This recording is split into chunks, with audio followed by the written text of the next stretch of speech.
To the Prime Minister, does he stand by all of his government statements and actions? E te Premier, e tautoko ana ia I ngā kōrero me ngā mahi katoa a tōna kāwanatanga. My question is to the Prime Minister. Does he stand by all his government statements and actions? When he said, if you want a job, you go where the jobs are, I encourage anyone to do what it takes to get a job, did he mean go to Australia? No, but I'd just say to that member who raises that issue regularly is that if when Kiwis leave and go to Australia, what do? They go to oil and mining, they go to gas, they do a bunch of things over there that he's refused to create opportunities for them here at home. That's why we're very happy to support quarrying, mining, oil and gas.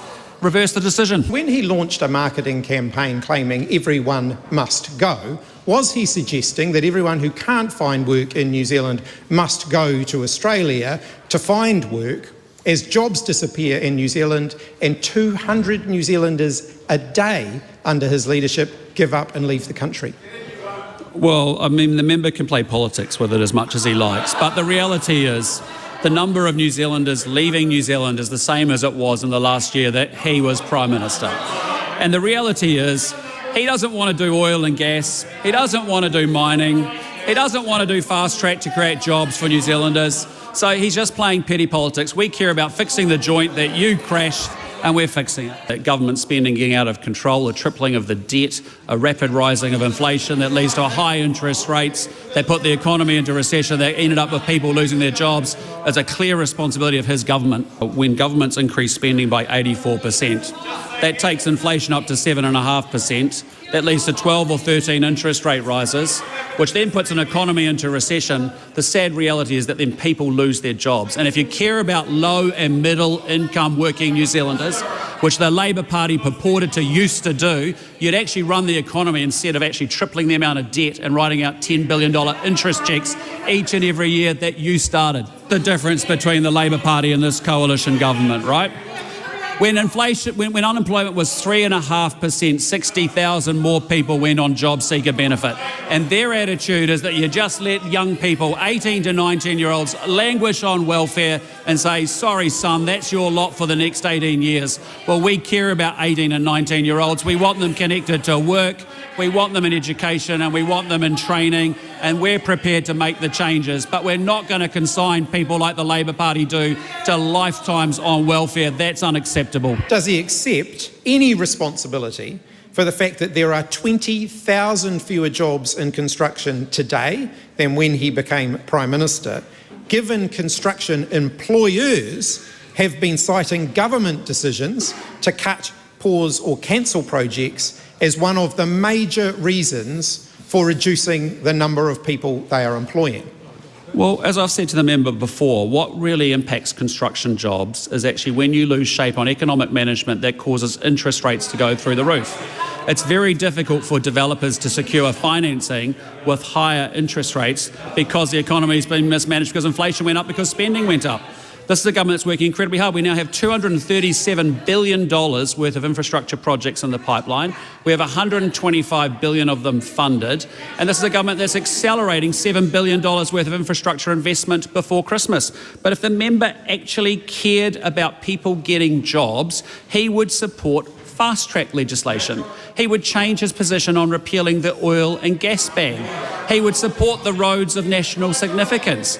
He would support investment boosts to encourage our small businesses to embrace more technology and innovation. Supplementary question, Mr. Speaker. Why should New Zealanders believe anything that the Prime Minister has just said when he declared that 2025 was all about growth, growth, growth? And what he's actually delivered is a shrinking economy, with New Zealand now 2.8% smaller per capita than when he became Prime Minister.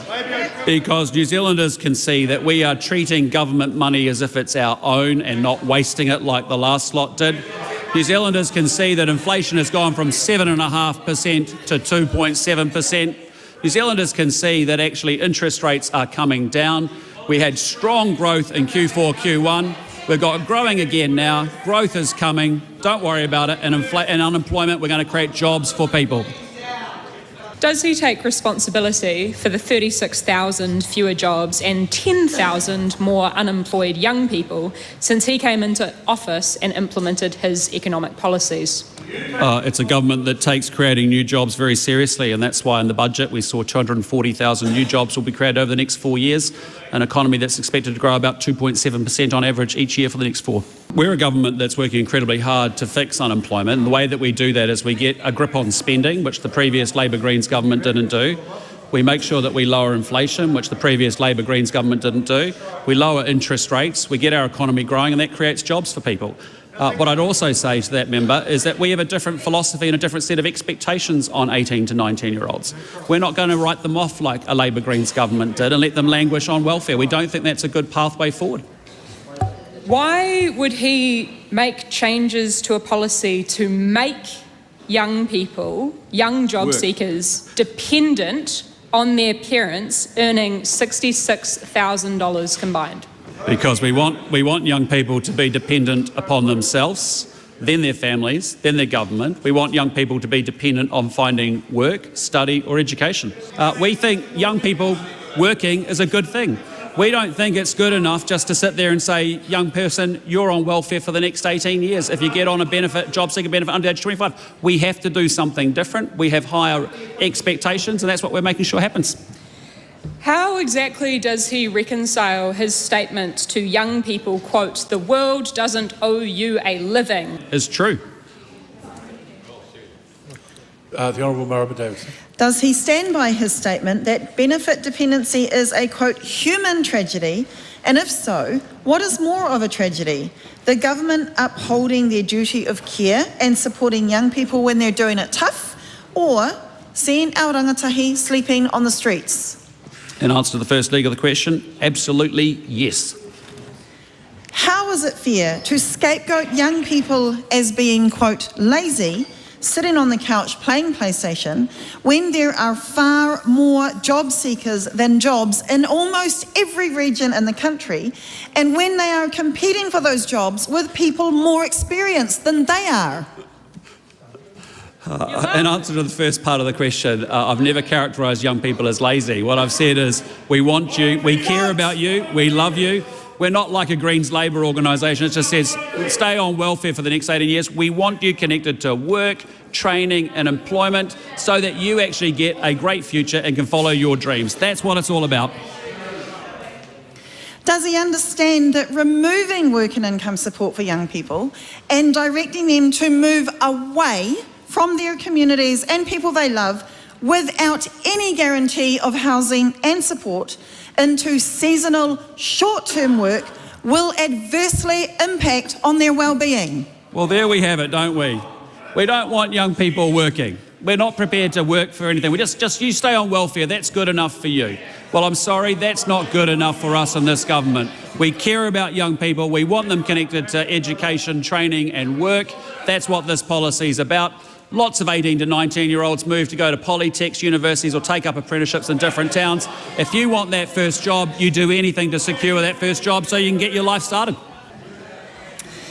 What does he think would be more beneficial for rangatahi during an economic crisis they did not create, providing support during the highest period of unemployment since 2020, or stripping them of financial support while putting their parents into financial hardship?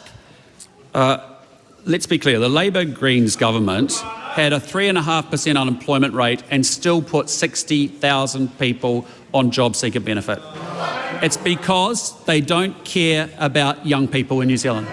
They don't care about getting them connected to education, training or work. They just say you can languish on welfare for the next 18 years and that's better than doing a manual hard-working job in a Kiwi packing factory or something else. I'm sorry, we're changing it. You may not like it, but it's been changed. What evidence does he have that whānau earning just over $65,000 a year can afford to support an 18 or 19-year-old when two parents on minimum wage already exceed that threshold by $33,000?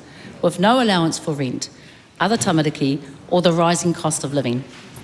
They can support their young person by encouraging them to get connected to employment, training or work. Supplementary, What measures, if any, will the Prime Minister put in place to stop the 4,300 young people expected to lose job seeker support next year from falling into poverty, homelessness or leaving Aotearoa entirely? We're making sure get a job. There's no jobs, mate. What does the Prime Minister say to Carlos, an 18-year-old in Wanganui who has applied for 22 jobs? Actually, I would just like to say that again, sorry for the Speaker.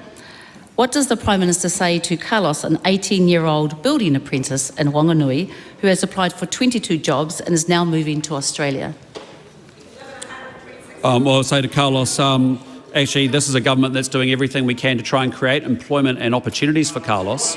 That's why we've got Fast Track, which that member and Labor oppose. That's why we've got opening up mining and oil and gas, because there's opportunities for young people in those sectors in Australia, but not here in New Zealand because the opposition opposes those. How can the Prime Minister justify cutting job seeker access for our rangatahi when it is the government, not our young people, that created the conditions of poverty and unemployment that they are now being punished for? Well, our unemployment rate at just over 5% is actually below what it has been on average over the last 15 years or so. So I appreciate it's ticked up a little bit, but there are opportunities for young New Zealanders to get connected to jobs, education or training. I'm sorry, we just don't buy the opposition's line that actually we're going to consign 18 and 19-year-olds to welfare and they're forecasted to be on it for 18 years. It's just not good about. We care about those young people. We don't want them languishing on welfare. Bye-bye.